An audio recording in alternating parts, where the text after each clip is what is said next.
Geri kalan böyle.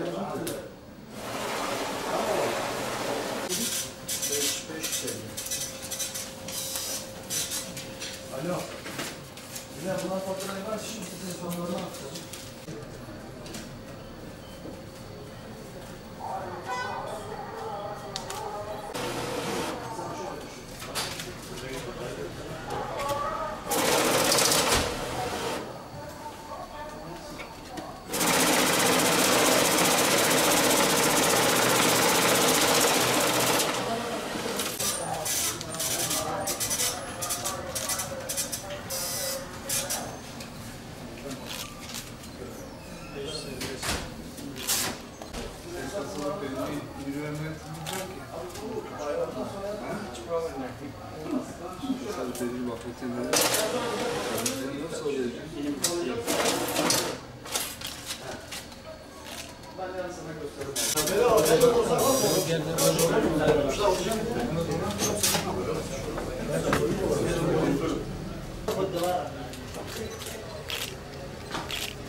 Değerli arkadaşlar, merhabalar.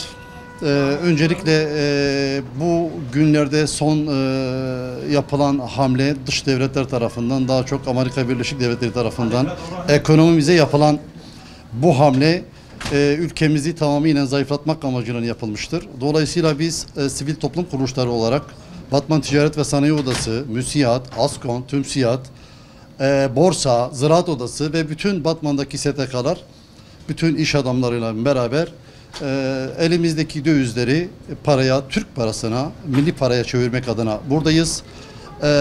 Bu hiç kimse bizim birlik ve beraberliğimizi, ekonomimizi bozabilecek güce sahip değildir. Allah'ın izniyle her zaman bu sivil toplum kuruluşları üstüne düşeni her zaman ve her yerde yapacaktır. Bütün halkımızı, milletimizi, insanlarımızı buna davet ediyoruz. En kısa zamanda da zaten şu anda veriler de gösteriyor.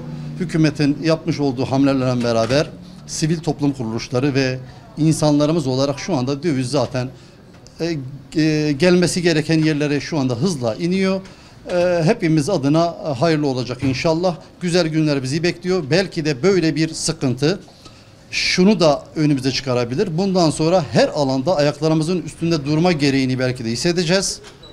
Dolayısıyla bu musibetin bizim için bir iyiye işaret edeceği olacağını düşünüyoruz. Bugün biraz önce başkanımızın da söylediği gibi Batman'daki STK'lar olarak devletimizin yanında duruş sergiledik ve dövize artık müdahalelerin bizim anlamdan da bizim TL'ye çevirmemiz gerektiğini ve milli paramıza dönmemiz gerektiğini, bunun son süreçte maalesef dünyayı tehdit eden diyebiliriz bir Amerika Başkanı'nın yaptım oldu dedikleri ve siyaseten, ekonomik anlamda baktığınız zaman hiçbir şekilde bir yere koyamadığımız maalesef yaptırımlar Türkiye için biraz sıkıntı oldu. Son günlerdeki bu sıkıntıları da tabii bizim için de biliyorsunuz hayırda şer, şerde hayrı vardır.